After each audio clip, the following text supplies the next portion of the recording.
Hey guys, my name's Harvest Miner, and this is a Mithril Devlog.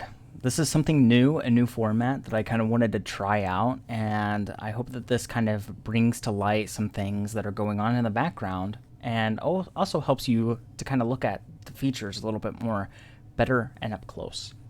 So, I am Tyler, also known as Harvest Miner, and I am the developer, the person behind Mithril and the person behind the community, basically trying to make this mod happen and trying to make everything else kind of work together. So this is a community, so I would love for you guys, if you wanted to help out with not necessarily working in coding or art, but give me feedback. That is something that this is why I started the community really early on during the development of this mod, is because I wanted feedback for everything that I'm doing. If you go into dev stuff, you can kind of see all kinds of different things and projects that I'm working on for this mod and for this game. One of the most important features that I'm trying to add that is not going to be in the next release, but it's going to be very later on, is the settlers and the way they look. So I always thought that a lot of the models that from the old version of Timber and Stone, before I think 1.5 was when they transformed into this more textured and kind of better looking type of Timber and Stone, they had magical voxel models, and basically they slowly started to replace all those models, or most of those models, with their own version of style. However, they still have some models that are magical voxel. Now, magical voxels are great for prototyping. The reason why they're great for prototyping is because you can do a lot of fast work, do all these crazy stuff. They're not great for games. Why?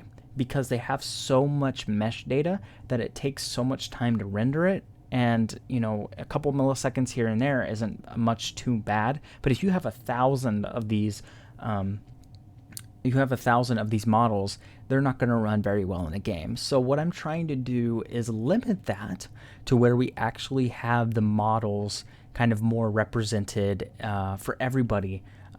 So then everybody can I kind of want this mod to basically have a better performance than the base game. Also make that more kind of ease of use. So there'd be like better UI elements and all that stuff.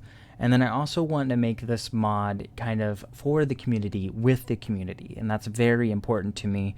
Community project is something that I've wanted to do with this mod since I started it, and that is to bring people in to give me feedback. If they don't want to work on it with me at all, just give me feedback, and that would be perfect. Now, all that you're seeing right now is the main screen, and I'm not going to go into the game because I don't think there's enough there for me to actually show it off yet, unfortunately. Now, let's go ahead and discuss the release date and what kind of problems I'm facing.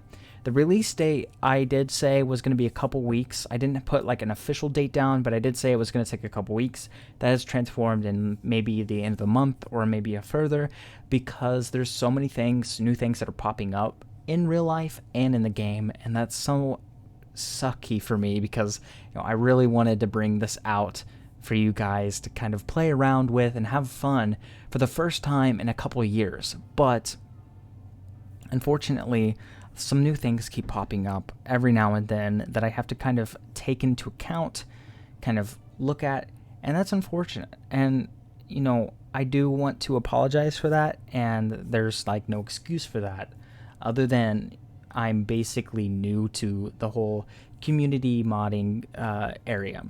I have made mods in the past, but I've never published them. So it's something that this is very new to me, and release dates is going to be very difficult for me to kind of guesstimate because it's something that I have no idea about. I kind of just threw out a number, kind of more like kind of more of an educated number, but it wasn't until I got into the code and into real life that some stuff started popping up that I had to kind of work around and find solutions that normally wasn't there.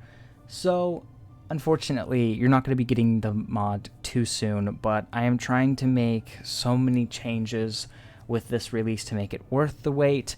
And those changes won't be adding to the overall kind of things.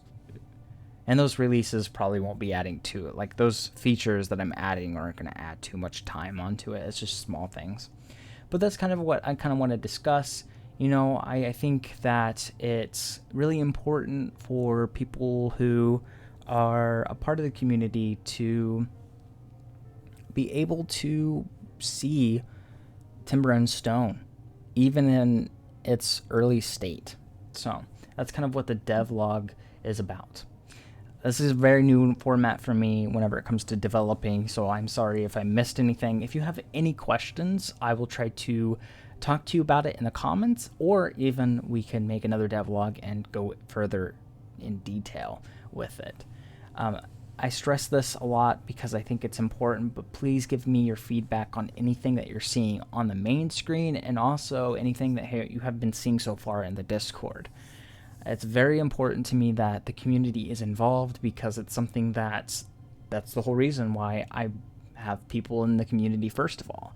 If I wanted to make this mod something, by myself and then release it later, I wouldn't have had anybody come in and talk to me and stuff like that. I would just work on it and then release it whenever it was finished. I don't want to do that. So please let me know what your feedback is and all that stuff for anything that you see in the Discord or here. So thank you so much for watching, and I hope to see you in the next devlog.